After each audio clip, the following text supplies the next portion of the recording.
오늘 창세기 3장 이제 다시 본문으로 가겠습니다. 창세기 3장 오늘 20절부터 24절까지 우선 보겠습니다. 창세기 3장 20절부터요. 아담이 그의 아내의 이름을 하와라 불렀으니 그는 모든 산자의 어머니가 됨이더라. 여호와 하나님이 아담과 그의 아내를 위하여 가죽옷을 지어 입히시니라. 여호와 하나님이 이르시되 보라, 이 사람이 선악을 아는 일에 우리 중 하나같이 되었으니 그가 그의 손을 들어 생명나무 열매도 따먹고 영생할까 하노라 하시고, 여호와 하나님이 에덴 동산에서 그를 내보내시어 그의 근원이 된 땅을 갈게 하시니라. 이같이 하나님이 그 사람을 쫓아내시고 에덴 동산 동쪽에 그룹돌과 두루 도는 불칼을 두어 생명나무의 길을 지키게 하시니라. 아멘. 20절부터 오늘 살필 텐데요. 20절이 되기 전까지는 성경에서 계속 여자 계속 그렇게 나와요. 그러니까 지금까지 20절까지는 아담의 아내 이름이 없어요. 그냥 여자로 나와요. 일반 보통 명사로. 그런데 15절에 하나님께서 구속의 경륜을 말씀하시고 또 해산의 수고에 대한 그 가정의 새로운 질서를 위해서 여자는 남편을 잘, 아내는 섬기라 하는 이야기, 그 다음에 너는 흙이니 흙으로 돌아가라, 거기 이야기까지 다 들은 다음에 20절에 보니까 오늘 첫 절이 어떻게 돼요?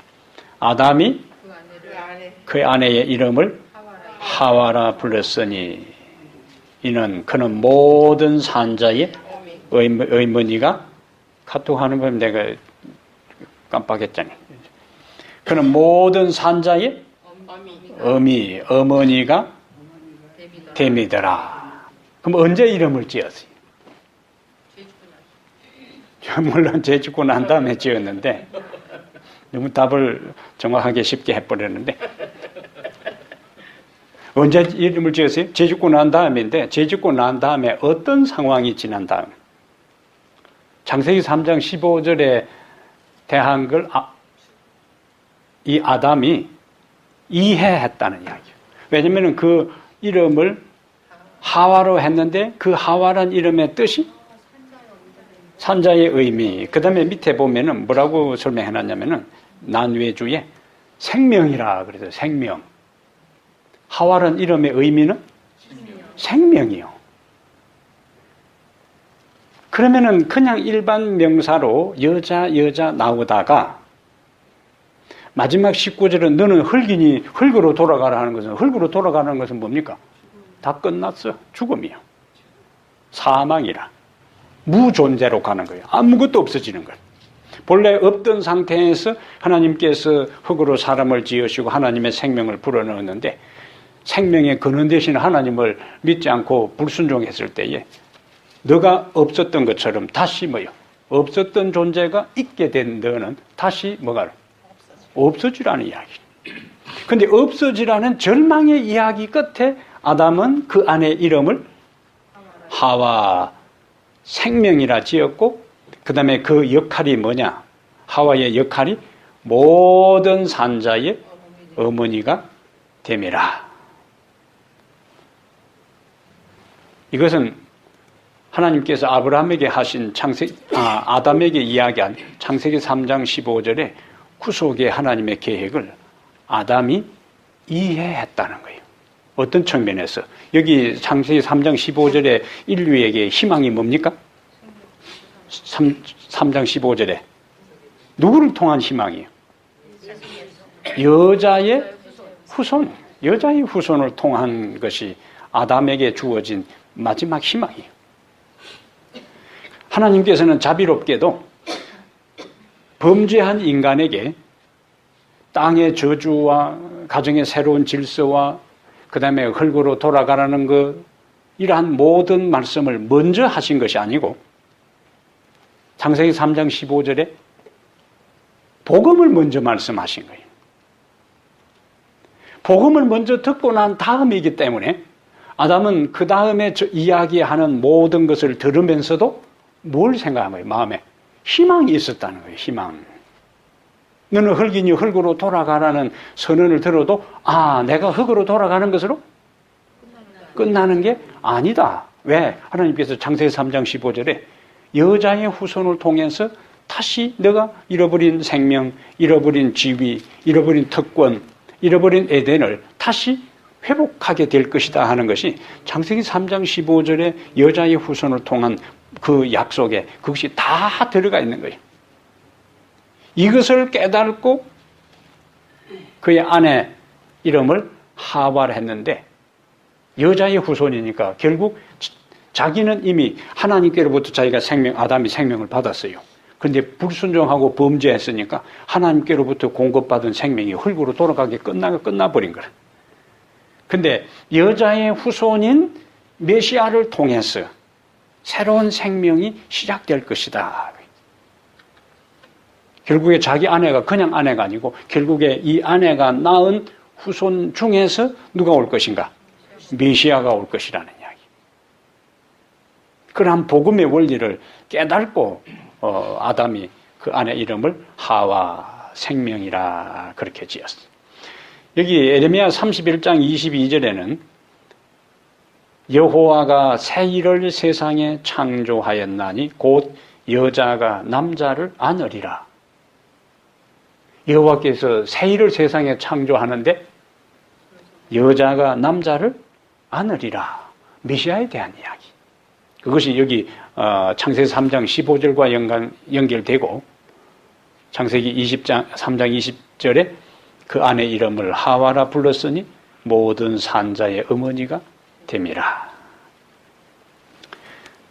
로마서 5장 12절에 어떤 말씀이 있냐면 한 사람이 범죄함으로 죄가 세상에 들어오고 죄로 말미암아 사망이 왔나니 이러므로 모든 사람이 죄를 범하였으므로 사망이 모든 사람에게 이르렀다.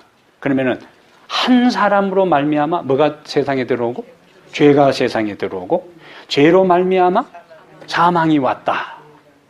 그러니까 아담의 생명 가지고는 이제 모든 사람의 마지막 운명은 하나님께서 너는 흙이니 흙으로 돌아가라 했으니까 아담이 하나님과의 생명줄이 끊어졌으니까 그 생명질 가지고는 물려주어 봐야 언젠가는 뭐예요? 끝나고 뭐로? 흙으로 돌아가는 생명이라. 그것이 로마서 5장 12절이라는 이야기예요. 그러니까 아담 생명 가지고는 영원히 살 수 없고 흙으로 돌아갈 수밖에 없으니까 또 다른 생명을 인간이 공급받아야만이 에덴으로 돌아가서 에덴에 가서 영원히 살 수 있는 거예요. 이것을 성경에서 뭐라고 하는가? 거듭남이라 그렇게 하는 거예요. 거듭남. 거듭남이라 하는 말은 원래 거듭남이라는 말은 그냥 거듭남, 중생, 새로남, 신생 이렇게 하지만은 원래 성경에서 말하는 거듭남이라는 것은 위로부터 난다 그 말이에요. 위로부터 난다 그 말은 아담은 땅에서 났어요. 그리고 그가 범죄했기 때문에 그 생명은 물려줘봐야 한계가 있는 제한적인 생명이고 위로부터 나야만이 위의 생명, 하나님의 생명을 다시 공급받아야 우리가 뭐 할 수 있는가? 영생할 수 있다는 겁니다. 그래서 새로운 생명으로 태어나는 것을 가리켜서 거듭남이라 그렇게 했는데 그러면 어떻게 거듭남이라는 것은 하나님의 생명하고 우리가 연결되는 걸 이야기합니다. 우리 아버지 어머니부터 물려받은 생명 가지고는 안 되니까 새로운 생명을 공급받아야 돼. 새로운 생명을 공급받으려면 하나님의 생명 위로부터 새로운 생명줄과 연결돼야 되는데 그것을 뭐라 부른다고요? 거듭남이라 한다. 그럼 어떻게 거듭나는가? 그것이 요한복음 1장 12절이에요. 영접하는 자, 그 이름을 믿는 자들에게는 하나님의 자녀예요. 하나님의 자녀가 되는 권세를 주셨으니 그 다음 말이 이제 중요한 거예요. 이는 혈통으로나 육정으로나 사람의 뜻으로 나지 아니하고 오직 하나님께로서 난 자들이니라. 하나님께로서 났으니까 뭐라고 불러요? 하나님의 자녀라 부르는 거예요. 그럼 하나님은 위에 계신 분이고 하나님의 생명은 영원한 생명이에요. 위로부터 영원한 생명을 가진 하나님의 자녀가 되었으니까 우리가 이전에는 아버지 어머니로부터 한 번 태어났고 이제 예수님을 영접함으로 하나님의 생명으로 다시 태어났으니까 그것을 가리켜서 거듭났다 그렇게 하는 거예요. 그래서 거듭난 사람을 가리켜서 뭐라 부르는가? 하나님의 자녀라 그렇게 부르는 거예요. 하나님의 자녀가 되는 것은 혈통이나 육정이나 사람 그 남자라는 이야기요. 혈통이나 육정이나 사람으로 말미암아 하나님의 자녀가 되는 것이 아니고 예수를 영접함으로 우리는 하나님의 자녀가 되는 거예요. 그것이 고린도서 5장 17절의 말씀이에요. 누구든지 그리스도 예수 안에 있으면 새로운 피조물이니 이전 것은 지나갔으니 보라 새 것이 되었도다. 새로운 피조물 새 것, 하나님의 생명, 하나님의 자녀. 이것이 거듭남의 원리요. 거듭남의 원리. 요한복음 3장에 가서 잠깐 복습을 하겠습니다. 니고데모와의 대화 가운데서 예수님께서 거듭남에 대한 말씀을 하셨는데 우리가 중생에 대한 이야기를 많이 하지만은 막상 그 개념을 잘 몰라요. 거듭남에 대한 이야기를 많이 듣지만은 뭐가 거듭남인가? 어떻게 거듭나는가? 잘 몰라요. 단순하게 생각하세요. 거듭남은 하나님의 자녀가 되는 것이다. 어떻게 하나님의 자녀가 되는가? 예수 그리스도를 영접함으로 그 순간에 우리는 새로운 피조물이 되고 하나님의 자녀가 되고 하나님의 자녀니까 하나님의 생명이 영원한 것처럼 하나님의 자녀도 영원한 영원히 사는 거, 영생을 얻는 겁니다. 그것이 요한 1서 5장 11절부터 13절에 아들이 있는 자에게는 생명이 있고 하나님의 아들이 없는 자에게는 생명이 없느니라. 내가 이것을 너희에게 쓰면 너희 안에 너희 속에 하나님의 생명이 있음을 알게 하려 함이니라. 왜? 예수님께서 내가 곧 길이요 진리요 생명이니 했으니까 생명 되시는 예수를 영접함으로 그 순간에 이미 우리는 하나님의 생명줄과 연결되어서 하나님의 자녀로서 영생을 소유하게 되는 거예요. 여러분 이미 다 뭐예요? 그러면 영생을 다 가진 자들이에요. 예? 영생을 다 가진 자들이죠. 아직 실감을 잘 못하는 것 같은데, 자 성경에 하나님의 그 모든 말씀은 우리 머리로 이해되어서 받아들이는 것도 아니고 어떤 느낌이 와서 그것도 아니고 하나님이 말씀하셨으니까 그대로 우리는 그냥 받아들이는 거예요. 예? 높은 차원의 하나님이 설명하시고 우리에게 계시하신 것들이 인간의 제한적 이해와 수준으로 다 깨달아지는 것이 아닙니다. 그냥 하나님이 말씀하셨으니까 그런 줄로 알고 받아들이는 거예요. 그러면은 그것이 우리에게 실제가 되는 겁니다. 그리고 그 실제가 우리가 실감나게 경험될 때가 되면은 그것이 경험되게 하는 거예요. 진리는 우리가 경험해서 받아들이는 것이 아니고 하나님이 말씀하신 것을 믿음으로 받아들이고 믿음으로 받아들이는 것이 때가 될 때 그것이 내가 실제적으로 경험되고 느낄 수 있는 과정으로 그 단계로 진행이 되는 겁니다. 예? 거듭난 자의 삶이 영생을 얻는 것도 마찬가지예요. 그 요한복음 3장에 여기 니고데모가 찾아왔을 때에 바리새인 중에 니고데모라 그랬어요. 그럼 우리가 지금까지 살핀 대로 바리새인들은 신약 예수님 당시에 가장 뭡니까? 모범적인 사람들이에요. 신앙적으로 가장 모범적인 사람들이 누구냐? 바리새인들이요. 우리는 바리새인 하면은 부정적인 이미지가 있어서 그렇지 그 당시에 바리새인들은 가장 모범적인 사람들입니다.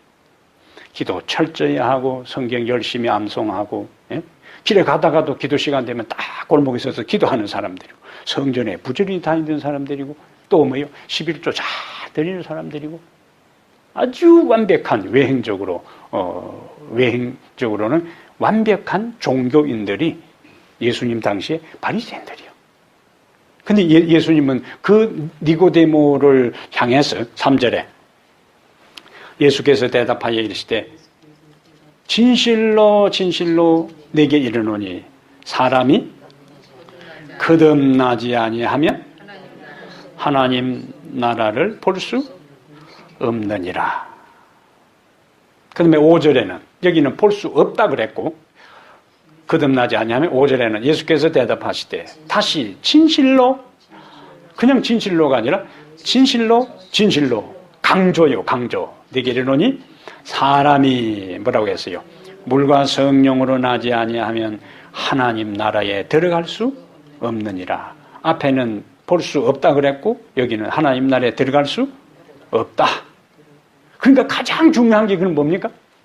다른 모든 것이 다 갖추어지고 모든 것을 해도 뭐 하지 못하면 거듭나지 못하면 하나님 나라를 볼 수도 없고 하나님 나라에 들어갈 수 없다는 거예요. 이만큼 중요한 게 어디 있어요? 다른 모든 것, 종교적인 여기 니고데모처럼 가장 모범적으로 종교적인 삶을 살았다 할지라도 하나님 눈에 그 사람이 거듭나지 않으면 하나님 나라를 볼 수도 없고 하나님 나라에 들어갈 수도 없다는 거예요. 우리의 신앙생활의 가장 중요한 첫 출발이 거듭남입니다. 거듭남. 그런데 예수님은 니고데모에게 어떻게 거듭나는가 하는 것을 이야기할 때는 5절에서 물과 성령으로 거듭나지 아니하면 하나님 나라에 들어갈 수 없다. 보통 우리가 침례받을 때 침례받은 경험을 뭐라고 이야기해요? 오늘 당신 거듭났다. 침례받을 때 그 이야기를 해요. 여기 이제 이 본문을 이해할 때에 여기 말하는 침례는 이 물이라 하는 건 물과 성령으로 거듭나지 아니하면 할 때 그 물은 침례와 연관된 것으로 볼 수 있어요. 그런데 침례를 받음으로 거듭난 것이 아니고 성령으로 우리가 예수 그리스도를 받아들이고 믿고 내가 죄인인 것을 알고 하나님이 살아계심을 알고 우리가 그분을 받아들일 때 영생을 얻고 죄를 용서받는다는 모든 사실을 누가 깨닫게 해주는가? 하나님의 성령께서 깨우쳐 주는 거예요. 그래서 바울은 누구든지 하나님의 성령으로 하지 아니하고는 그리스도를 주라 할 수 없다 그렇게 했어요. 그것은 예수 그리스도를 개인의 구주로 고백하고 영접할 수 없다는 거예요. 하나님의 성령은 계시록 3장 20절에 있는 말씀처럼 볼때도 내가 문 밖에 서서 두드리노니 예수를 믿지 않는 사람은 하나님의 성령은 마음 문 밖에서 두드리는 거예요. 뭐 하라고? 예수님을 영접하라고. 우리가 예수님을 영접했다는 말은 뭘 이야기하는 거예요? 하나님의 성령에 반응했다는 이야기죠. 그래서 우리가 거듭나는 거, 예수님께서 물과 성령으로 거듭난다고 했기 때문에 예수님을 영접하는 것은 성령의 역할에 우리가 굴복한 거예요. 그리고 예수를 영접한 사람은 거듭난 사람이니까 우리가 어떻게 거듭나는가? 성령으로 거듭난다는 거예요. 그러면 침례와 거듭남은 왜 침례를 우리가 중생했다 그러고 거듭나는 경험을 한다 하는가? 예수님이 나의 구세주가 되고 나는 죄인이고 예수님을 영접하며 용서를 받는다는 사실을 하나님의 성령께서 깨우쳐 주실 때에 우리가 받아들여요. 이미 그때에 우리는 요한복음 1장 12절에 있는 것처럼 영접하는 자 곧 그 이름을 믿는 자들에게는 하나님의 자녀가 되었으니까 언제 거듭나는가? 성령의 감화에 굴복해서 예수님을 영접하는 그때에 우리는 거듭나게 돼요. 그러면 침례는 그렇게 거듭난 사람이 이제 내가 하나님의 자녀가 되었고 세상을 포기하고 그리스도 안에서 새로운 삶을 살겠다고 표시하는 외적인 내 믿음의 표현이 되는 거예요. 그럼 누가 침례를 받아야 되는 거예요? 진짜 성령에 반응해서 예수 그리스도를 받아들임으로 거듭남을 경험한 사람이 이제 뭐 한다고요? 침례를 받는 거예요. 침례를. 그 경험이 없는 사람을 침례를 주면은 그거는 그냥 물에 한번 들어갔다 나오는 거예요. 반드시 물 침례 이전에 성령의 침례가 우선돼야 된다. 그런데 어떤 경우에 교회는 다니면서도 침례를 안 받는 사람들이 있어요. 왜 안 받아요? 때가 안 됐다 그러고, 아직 잘 모른다 그러고, 더 배워야 되겠다 그러고, 아직 내가 세상도 다 포기하지 못하고, 또 침례 받고 나면은 이것저것 또 행동해야 될 게 달라지기 때문에, 어쩌면 그 말이 맞는 것도 같아요. 근데 진짜 예수님을 영접했으면은 내가 헌신하고 내가 희생하고 내가 율법을 지키고 내가 행동하는 것이 아니고 그 예수님을 내가 제대로만 받아들이면은 그 예수의 생명이 예수의 능력이 나로 하여금 순종하게 하고 헌신하게 하고 하나님이 기뻐하는 삶을 살게 하고 하나님이 원하시는 아름다운 생애를 살도록 그분이 나를 통해서 하시는 거지 내가 작심하고 하는 게 아니라는 이야기예요. 예? 그러니까 아직도 예수님을 온전히 받아들이는 것이 없이 그냥 교회 다니는 것 때문에 침례에 대한 것들을 자꾸 미루려고 하는 겁니다. 제대로 깨달음이 없어서 그래요. 결혼을 하는 것도 너무 많이 알면은 결혼하기가 몇 살에 결혼했어요? 25이요. 딱 적감발태한 거예요, 이게. 더 넘어갔으면은 장로님 같은 사람 못 만내, 눈이 높아가지고. 예? 26만 돼도 못 만났잖아요, 물론. 그래서 그냥 어느 정도 인생을 알고 자기 책임을 느끼고 성숙한 그때는 결혼을 해야 돼요. 너무 나이가 들어버리면 따지는 게 많고 더 점점 더 힘들어지는 거예요. 지금 하다 보니까 옛날 만난 사람 또 생각나고 자꾸 비교가 되고 헷갈려 나중에. 그래서 어느 정도 됐다 싶으면 그냥 딱 결혼하고 살아가야 되는 거예요. 그리고 맞춰 살아가야지. 이 세상에 뭐 별신 사람 있어요, 다. 예. 그거 다 경험해서 하는 이야기가 아니에요. 돌아가신 장로님 좀 섭섭하시겠지만, 그게 사실이니까. 예. 그래서 우리가 내가 진리를, 예수 그리스도의 진리를 내가 깨닫고, 주님이 나의 구원자군 하는 것을 깨닫는 순간에는 그냥 그 다음에 그분이 원하시는 대로 침례를 받고 살아가도록 내 마음을 열고 그분이 내 인생을 주도하도록 왜냐하면 예수를 영접한다는 것은 내가 주인 자리에서 내려앉고 그분을 내 인생의 주인 자리에 앉히는 거예요. 그러면 나머지는 누가 하는가? 주인이 알아서 하는 것이지 내가 걱정할 게 아니에요. 예? 근데 예수님을 믿고 살아가면서도 자꾸 주인이 해야 할 걱정을 종이 걱정을 하고 있는 거예요.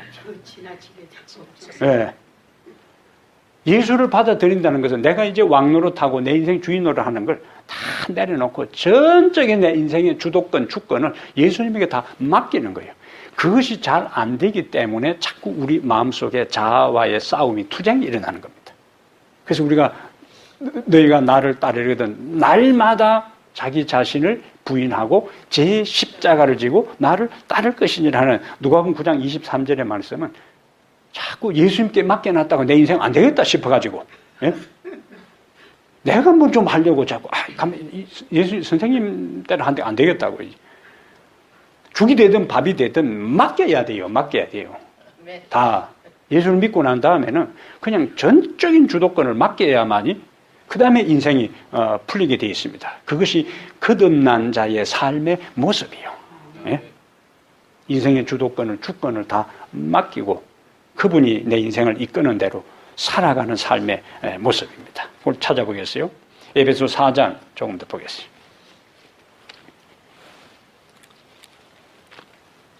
에베소서 4장 바울은 여기서 바울은 예수를 믿기 전에 사람과 예수를 믿고 난 이후의 삶을 이 바울의 독특한 그 표현은 에베소 4장 22절 보겠습니다. 너희는 유혹의 욕심을 따라 썩어져가는 구습을 쫓는 따르는 뭐가 나와요? 옛 사람을 벗어버리고 옛 사람이 나와요. 옛 사람은 예수 믿기 전에 나의 모습이에요. 이전 것입니다. 고린도서 5장 17절에 말하는 것은 이전 것이요. 그리고 23절에 오직 너희의 심령이 새롭게 되어 24절에 하나님을 따라 의와 진리의 거룩함으로 지으심을 받은 새 사람을 입어라. 이게 고린도서 5장 17절에 말하는 새로운 피조물이요. 이전 것은 지나갔으니 보라 새 것이 되었도다.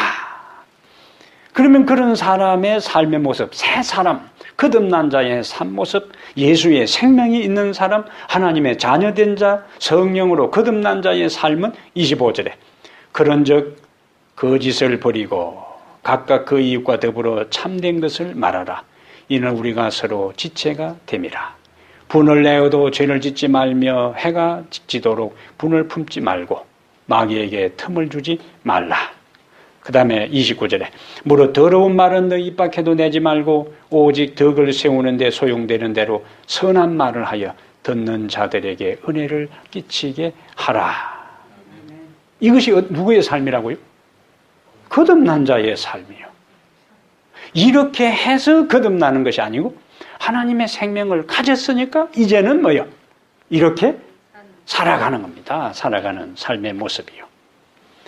그래서 하나님의 성령이 우리 안에 계시기 때문에 30절에 하나님의 성령을 근심하게 하지 말라. 이미 예수를 영접하고 거듭나고 하나님의 자녀가 된 자의 마음속에는 하나님의 성령이 계셔요.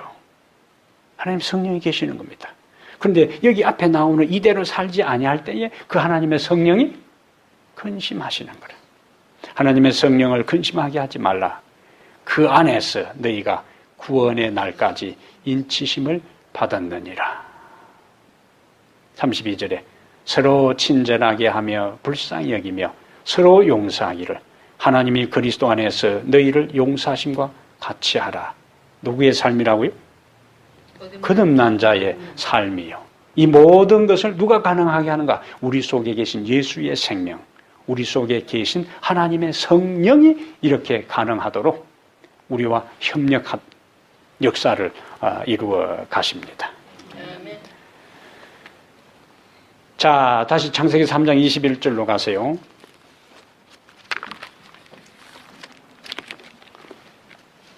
산자의 의미에 대한 것을 좀 살폈고 21절에 여호와 하나님이 아담과 그의 아내를 위하여 여기 흐름을 다 흐름대로 가야 돼. 19절에는 흙으로 돌아가라. 절망이요. 죽음이라. nothing. 아무것도 없는 무로 돌아갈 때에 그럼에도 불구하고 아담은 그런 선언 안에 15절의 구속의 계획을 생각하면서 그의 아내의 이름을 하와라 부르고 그 이후에 여자의 후손 메시아에 대한 희망을 가져요. 그 믿음을 고백했을 때에 하나님은 또다시 반응합니다. 21절에 여호와 하나님이 아담과 그의 아내를 위하여 가죽옷을 지어 입히시니라. 이거는 아담의 믿음에 대한 하나님의 보증이요. 그 앞에는 아담이 어떻게 했는데요? 무슨 옷을 7절에 보니까 자기들이 벗은 줄 알고 무화과 나무 잎을 엮어 치마로 삼았더라. 그거 가지고는 안 된다는 거예요. 가죽옷을 지어 입히시니라. 그러면 가죽옷이 나오려면은 그 전에 뭐가 전제돼야 돼요? 동물이 죽어야 돼요. 동물의 희생의 결과로 가죽옷이 만들어지고 그 가죽옷을 통해서 인간의 수치가 가려워지는 거예요. 그러면 이때의 동물이 무슨 동물일까? 우리가 상식적으로 하면 양이 돼요.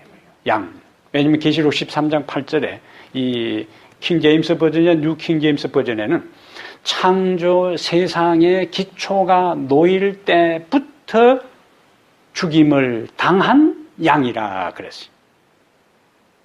세상의 기초가 놓일 때. 왜냐하면 그것은 인간을 창조하기 전에 이미 스가랴 6장 14절에 나오는 것처럼 평화의 언원, 성부, 성자, 성령이 인간을 창조했을 때에 인간이 범죄할 때에 그 역할을 나누었는데 인간이 범죄하면은 거기에 대한 책임을 예수님이 지는 것으로 하늘의 회의에서 이미 그것이 언론된 거예요. 인간을 창조하기도 전에. 그래서 구속의 계획은 인간이 범죄하고 난 다음에 하나님께서 서둘러서 만들어 발표한 계획이 아니고 인간이 범죄하기도 전에 이미 하늘 회의에서 인간이 범죄할 것을 내다보시고 계획을 세워놓고 그 다음에 인간이 범죄하자마자 그것을 창세기 3장 15절에 바로 발표하신 거예요. 그것은 사고가 난 다음에 보험을 드는 게 아니고 사고 난 다음에 보험 드는 게 아니고 사고가 나기 전에 보험을 들어놔야 사고가 나면은 그 보험이 적용되는 거예요. 네. 인간을 위한 하나님의 생명보험은 에덴 동산의 아담과 하와가 범죄했을 때에 부랴부랴 마련한 것이 아니고 범죄하기 전에 이미 하나님의 생명보험, 예수님이 전적으로 그것을 커버해 주는 걸로 이미 하늘회의에서 결정된 것을 창세기 3장 15절에 발표했고 그 다음에 그러한 것을 아담이 깨닫고 이 여자의 후손 가운데 메시아가 오겠구나. 그분 그 메시아가 어떤 역할을 할 것인가 하는 것을 하나님은 여기에서 가죽옷을 지어 입힘으로 인해서 너희들의 모든 수치가 가려워주는 죄의 수치가 가려워주는 것은 어떤 존재 그 메시아가 죽어야만이 너희의 모든 죄의 문제가 해결된다는 것을 실무교훈으로 보여주신 거예요. 여기 흐름 자체가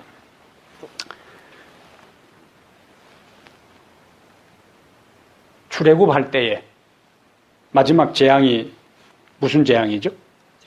장자 재앙인데 이스라엘 백성들에게 있어서는 장자들이 한 명도 죽지를 않았어요. 이스라엘 백성들의 장자가 죽지 않기 위해서는 무슨 일이 있었어요? 그들을 대신해서 양이 죽어요. 그냥 장자들이 안 죽은 것이 아니라 그 장자를 대신해서 문설주의 피가 발리도록 양들이 죽임을 당했어요. 그러니까 그들의 삶은, 그들의 생존은 누군가 무엇인가의 죽음의 대가였다. 그래서 요한복음 1장 29절에 보라 세상 죄를 지고 가는 하나님의 어린 양이로다. 이사야 53장 6절에는 여호와께서 우리 무리의 죄악을 그에게 담당시키셨도다 연결되잖아요. 고린도전서 5장 7절에도 마찬가지요. 우리의 유월절 양 곧 그리스도께서 희생을 당하셨느니라 그렇게 했어요. 그러므로 출애굽기 12장에 나오는 유월절 양은 바로 누구를 가리키는가? 예수 그리스도를 가리키는 것이고 그 유월절 어린 양 때문에 장자가 죽지 않게 된 것처럼 우리의 유월절 어린 양의 죽음으로 인해서 인간이 다시 살 수 있는 길이 되었다 하는 그 살 수 있는 길이 어떻게 열리는가 하는 것을 가죽옷을 지어 입힘으로 그들에게 보여주신 겁니다. 에스겔 16장 8절에 내 옷으로 너를 덮어 벌거벗은 것을 가리우고 내 옷으로 너를 덮어 벌거벗은 것을 가리우고 그런데 우리가 예수님의 마지막 장면을 생각할 때에 마태복음 27장 28절에는 예수님의 옷을 벗겼어요. 고대의 십자가 형틀은 그냥 제수들을 옷을 입혀놓고 다는 것이 아니라 옷을 다 발가벗겨서 십자가에 달아요.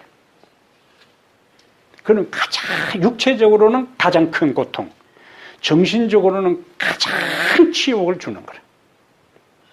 예수님의 그림을 예수님이기 때문에 하체를 가리게 화가들이 그림을 그리지만은 원래는 그냥 다 노출시켜서 십자가에 죽이는 겁니다.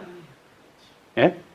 그래서 마지막 남아있는 인간의 자존심마저도 짓밟아 버리는 거예요. 너는 사람에게 인정과 너 모든 양심과 너 모든 체면을 너는 지킬 필요가 없는 존재를 하는 것이 발가벗겨서 십자가에다 매달아는 거예요. 만인이 보는 가운데서. 그러면 여기서 가죽옷을 지어 입히시니라. 예수님께서는 본인이 입었던 옷이 다 발가벗김으로 인해서 우리의 죄의 수치를 가리워주게 된 거예요.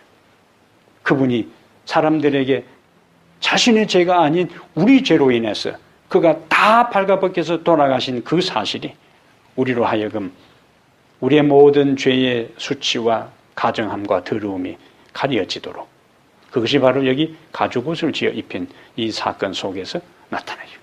누가복음 15장 22절에 누가복음은 이런 것의 비유 세 가지가 나오죠. 이런 양의 비유와 이런 은전의 비유와 이런 아들의 이야기. 누가복음 15장 21절에 아들이 저 멀리 올 때에 아버지가 멀리서도 그 아들을 알아보고, 아들이 아버지 양랑랑랑랑 이렇게 쫓아온 것이 아니고, 예? 아버지가 쫓아갔어. 아버지가.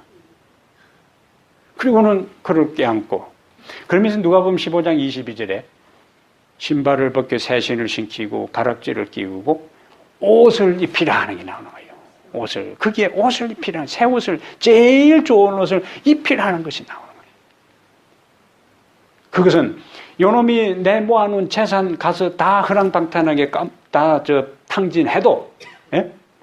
그것을 다시 꺼내지 않고 나에게 돌아온 그것으로 인해서 모든 과거를 다 뭐요? 용서해주고 가려주고 덮어주겠다 하는 아버지의 의지가 더러운 옷을 벗기고 제일 좋은 옷을 입히는 것으로 나와요. 유대인들의 이 문화적 이 철학 속에서는, 사상 속에서는 이것이 유대인들의 문화적 관습에서 옷을 입혀주고 덮어주는 것은 그 개인의 모든 것을 감싸안고 내가 받아들인다는 거예요. 안 따지겠다는 거예요. 그래서 가죽옷을 지어 입힌 그 사건, 탕자가 집에 왔을 때에 더러운 옷을 벗기고 제일 좋은 옷을 입혔다는 그것은 아버지가 그 모든 것을 돌아왔다는 사실로 뭐요? 다 받아주겠다는 거예요. 네? 다 받아주겠다는 거예요. 누가복음 6장 3, 요한복음 6장 37절에 내게 오는 자를 내가 결코 내어 쫓지 아니하리라. 아들이 와. 그래서 누가복음 15장은 탕자의 이야기가 아니고 아버지의 사랑 이야기입니다. 원래 주제가. 아버지의 사랑 이야기. 우리 하늘 아버지의 사랑 이야기. 다 받아주고 끌어안아주는 아버지 하나님의 사랑 이야기. 그 이야기를 시편 103편 13절에는 아비가 자식을 불쌍히 여김같이 여호와께서 자기를 경외하는 자를 불쌍히 여기신다. 어떻게 여긴다고? 불쌍히 여긴다. 누가? 아비가 자식을 불쌍히 여김같이 여호와께서 자기를 경외하는 자를 불쌍히 여기신다. 그래서 아까 거듭난 자, 회심한 자는 에베소 4장 22절부터 24절에 서로 동정하고 서로 불쌍히 여기고 그게 나오는 거예요. 누가 다른 사람을 불쌍히 여길 수 있는가? 하나님으로부터 불쌍히 여김을 받은 것을 제대로 뭐한 사람? 경험한 사람이 비로소 다른 사람을 불쌍히 여길 수가 있어요. 그래서 내가 너희를 사랑한 것처럼 너희도 사랑하고, 내가 너희를 용서한 것처럼 너희도 서로 용서하고, 내가 너희를 불쌍히 여기는 것처럼 너희도 서로 불쌍히 여기라. 항상 출발은 하나님과의 관계에서 출발하는 거예요. 인간과의 관계는 한계가 있어요. 그러나 하나님과의 관계에 있어서는 하나님의 자원은 무한하기 때문에 그 끊임없는 사랑이 그 자비와 그 긍휼과 그 인자와 그 동정과 그 인애가 끊임없이 하나님으로부터 공급받는 하나님의 자녀들만이 비로소 그 사랑을 베풀고 나누고 실천할 수가 있다는 이야기입니다. 아비가 자식을 불쌍히 여김같이. 그래서 우리가 이사야 55장 7절에 그럼 우리는 어떻게 해야 되는가? 악인은 그 길을, 불의한 자는 그 생각을 버리고 여호와께로 돌아오라. 그리하면 그가 긍휼히 여기시리라. 우리 하나님께로 나오라. 그가 널리 용서하시리라. 하시리라. 누구처럼? 집을 나간 탕자가 돌아오니까 긍휼히 여겼고 용서했잖아요. 그것을 어떻게 표현했어요? 제일 좋은 옷을 입히는 것으로. 제일 좋은 옷을 입히는 것으로 우리에게 말씀합니다. 이것이 가죽옷을 지어 입히는 가운데 나타나는 중요한 사상이에요. 스가랴 3장에 가보겠어요. 이 가죽옷을 지어 입히는 이 사상이, 그리고 누가복음 15장 22절에 나오는 예수님의 하나님 아버지 사랑의 이야기와 같은 것들이 스가랴 3장에 비유적으로 하나 나타나 있습니다. 스가랴 3장,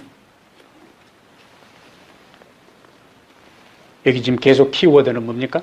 옷을 입히는 거, 그 개념입니다. 자, 스가랴 3장에 대제사장 여호수아는, 이거는 지금 바벨론 포로에서 돌아온 다음의 상황이요. 그러니까 이때의 여호수아는 모세의 후계자 여호수아가 아니고 대제사장 여호수아예요. 여호수아는 여호와의 천사 앞에 섰고, 스가랴 계시록에 봅니다. 사탄은 그의 오른쪽에 서서 그를 대적하는 것을 여호와께서 내게 보이시니라. 여호와께서 사탄에게 이르시되 사탄아 여호와께서 너를 책망하노라. 예루살렘을 뭐함? 택한 여호와께서 너를 책망하노라. 사탄은 예루살렘, 하나님의 백성들, 하나님의 도성, 그것을 죄를 범하게 하는 장본인이 사단이기 때문에 이스라엘이 얼마만큼 타락하고 예루살렘 거민들과 종교 지도자들과 정치자들이 얼마나 배도했는지를 누가 제일 잘 아는가? 사단이 제일 잘 알아요. 왜? 사단이 다 뭐하게 했으니까? 다 범죄하게 했으니까. 그래 놓고 이제는 내 것이다 그거야. 하나님 노타치야. 이 정도 같은 사람은 내 부하들이지 하나님 당신의 소유가 아니라는 이야기예요. 그런데 여호와께서 뭐라고 말씀하세요? 여호와께서 너를 책망하노라. 예루살렘을 뭐한? 2절 마지막에 택한 여호와께서 너를 책망하노라. 그래 놓고 이는 불에서 꺼낸 거슬린 나무가 아니냐. 이 이미지는 어떻게 이해돼요? 불에서 꺼낸 거슬린 나무. 우리가 시골에서 부엌에 장작을 떼다가 너무 불이 이제 확 타고 밥이 타고 그다음에 구들막이 막 덜 끓으면은 중간에 그 장작을 끄집어내. 예. 그러면은 이거는 완전히 탄 것도 아니고 거슬러져 가지고, 예? 한쪽에는 생나무가 그대로 있고 한쪽에는 시커멓게 숯이 붙어 있고, 불에서 거슬린 나무 이미지입니다. 그럼 무엇이 불에서 꺼낸 거슬린 나무인가? 이스라엘 백성들의 상태가 그렇다. 바벨론에서 70년 포로 생활하고 그다음에 돌아왔어요. 그러니까 그들의 상태가 뭡니까? 70년 포로 생활을 하다가 돌아온 그들이고, 그 다음에 그들이 없는 사이에 예루살렘은 완전히 황폐해져 있고, 짐승들 돌아다니고, 그 다음에 이방 민족들이 거기 와서 빈 공간에 와서 살고 있었던 거예요. 그럼 완전히 황량하고 황폐된 상태에 있어요. 그래서 그들이 뭐예요? 불에서 꺼낸 거슬린 나무다. 그런데 하나님께서 그들을 뭐 하셨다고요? 불에서 꺼낸 거슬린 나무, 바벨론이라는 도가, 예? 풀무불에서 하나님께서 그들을 더 놔뒀다가는 어떻게 되니까? 다 타서 없어지니까 끄집어낸 거예요. 끄집어내니까 반쯤 타가지고 다 망가진 상태인데, 그럼에도 불구하고 하나님은 그들을 자기가 뭐 했다고요? 예루살렘을 택한. 예? 외행적으로 그들이 그냥 바벨론이라는 풀무불에서 완전히 재가 돼서 없어져 버릴 상황이지만, 하나님은 그들을 그곳에 계속 두지 않고 적당하게 훈련받고 단련됐다 싶을 때 그들을 하나님이 끄집어낸 거예요. 그런데 아직도 그들은 완벽하지가 않아요. 그래서 하나님께서 어떻게 조치를 취하는가? 3절. 여호수아가 뭐가 나와요? 더러운 옷을 입고 천사 앞에 서 있는지라. 여기 더러운 옷 나오잖아요. 더러운 옷을 입고 천사 앞에 서 있는지라. 4절에 여호와께서 자기 앞에 선 자들에게 명령하사, 어떤 명령을 내려요? 그 더러운 옷을 뭐하고 벗기라 하시고 또 여호수아에게 이르시되 내가 네 죄악을 제거하여 버렸으니 자 더러운 옷을 벗기라는 말 다음에 무슨 말이 뒤따라가요? 내가 네 죄악을 제거하여 버렸으니 그 다음에 다시 또 무슨 말이 연결돼요? 네게 아름다운 옷을 입히라 하시기로 내가 말하되 정결한 관을 그의 머리에 씌우소서 하며 정결한 관을 그 머리에 씌우며 옷을 입히고 여호와의 천사는 곁에 섰더라. 더러운 옷을 벗기라는 것 다음에 죄악을 제거하고 그 다음에 아름다운 옷을 입히고 요 순서가 중요한 것이죠. 그래서 더러운 옷을 벗기는 그것은 무슨 의미라고요? 죄를 용서해 주는 거예요. 누가 주도권이 있는가? 하나님에게 주도권이 있는 거예요. 왜? 예루살렘을 택한 여호와가 말하노라. 외행적으로는 완벽하지 않고 온갖 허물이 있고 문제가 있는 이스라엘이지만은 하나님은 그들을 뭐 하지 아니하고 포기하지 아니하고 그들을 택해서 그들의 죄를 사해주고 그것을 더러운 옷을 벗기고 용서해 준 다음에 뭐라고 이야기했냐면 아름다운 옷을 입히고 이 아름다운 옷을 입히고 그래서 우리가 믿음의 의의 옷이라 그렇게 하는 거예요. 아름다운 옷을 입혔다는 것은 이들이 잘해서가 아니에요. 하나님이 주도권을 갖고 있는 겁니다. 하나님이 자비 베푸시고 동정을 베푸시고 사랑을 베푸셔서 더러운 옷을 죄를 다 용서해 주시고 그 다음에 의의 옷을 입혔어. 이전의 모든 허물을 탓하지 아니하고 그대로 다시 택하신 그분이 정결케 하시고 택하신 그분이 그 다음에 머리에 관을 씌워서 최고의 영광스러운 존재로 만들어 주신다는 것이 스가랴 3장의 놀라운 기별입니다. 이스라엘 백성들의 회복에 대한 이야기요. 이것을 이사야 61장 10절에는 구원의 옷을 입히신다 그랬어요. 의의 겉옷으로 입히신다 그랬어요. 그 우리에게 아무것도 아담이 하나님께서 그에게 가죽 옷을 입히실 때에 어쩌면 하나님께서 아담 앞에서 양을 잡아주고 있어요. 근데 그 양은 어떤 양인가? 어쩌면 아담을 제일 잘 따르는 양을 잡을 수도 있어요. 예?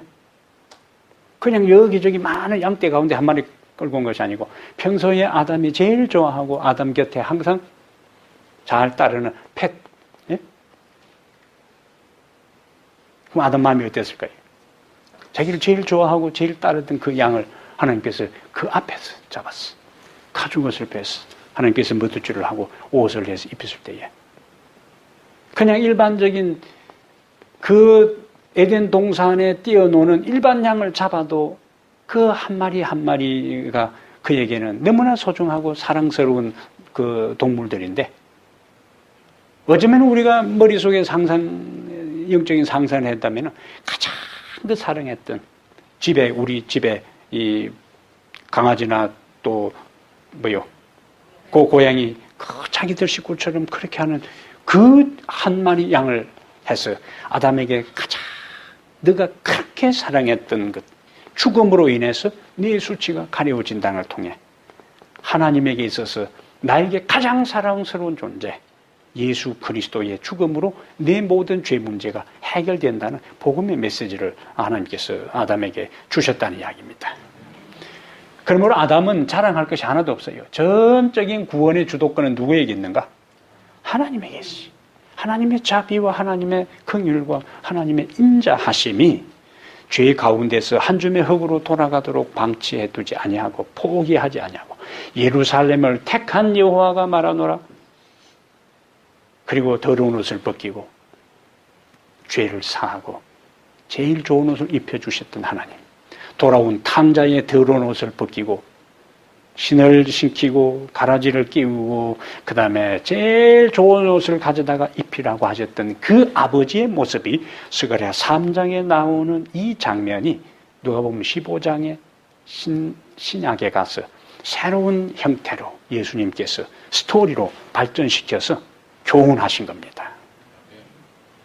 오늘 이 저녁 우리들 한 사람 한 사람의 삶에 살아온 삶의 흔적들을 보면은 사단이 이스라엘 백성들의 불에서 꺼낸 그 들리나무처럼 조롱하고 하나님께 고소하고 참소하는 그때에 예루살렘을 택한 여호와가 말하느라 시끄럽다 이놈아. 내가 택했으니까 내가 알아서 해결할 것이다. 너 이놈 썩 물러가라. 사단은 우리에게 끊임없이 정죄합니다. 죄책감을 갖게 만듭니다. 그때에 하나님, 내가 거슬린 나무 같은 이스라엘 백성들처럼 거슬린 나무 같은 존재를 할지라도 하나님께서 나를 뭐 하시고? 택하시고 나에게 자비를 베푸셨어. 더러운 옷을 벗기고 내 죄를 용서하시고 새로운 가장 좋은 옷을 입히고 내 머리에 관을 씌워주시고 당신의 소유로 삼으셨으니까 이제는 그런 신분을 확인하고 그런 신분에 걸맞게 살아가는 삶이 그리스도인 생활입니다. 네? 아담과 하와에게 범죄한 그들에게 복음의 약속을 주시고 그 다음에 그것을 아담이 깨달았을 때에 그 다음 단계로 하나하나로 구원의 희망을 그들에게 안겨주신 하나님이 우리들 개개인의 삶의 모든 죄된 허물들을 그분이 거룩한 보혈로 정결케 하시고 오늘 이 저녁 아름다운 의의 옷으로 우리를 입히시고 당신의 소유로 삼아주신 것에 대한 감사의 마음을 가지고 여러분의 삶의 일터로 돌아가게 되기를 바랍니다.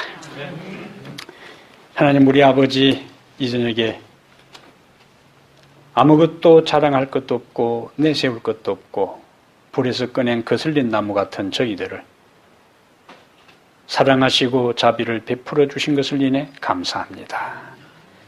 예수 그리스도의 십자가의 보혈과 그분이 흘리신 피가 우리의 모든 죄를 정결케 하시고 우리를 거듭나게 하고 죄로 말미암아 만신창이가 된 우리의 양심을 새롭게 회복시키셨어. 주께서 원하시는 바로 그 아름다운 거듭난 자의 삶을 살아가는 길을 열어주시니 감사합니다.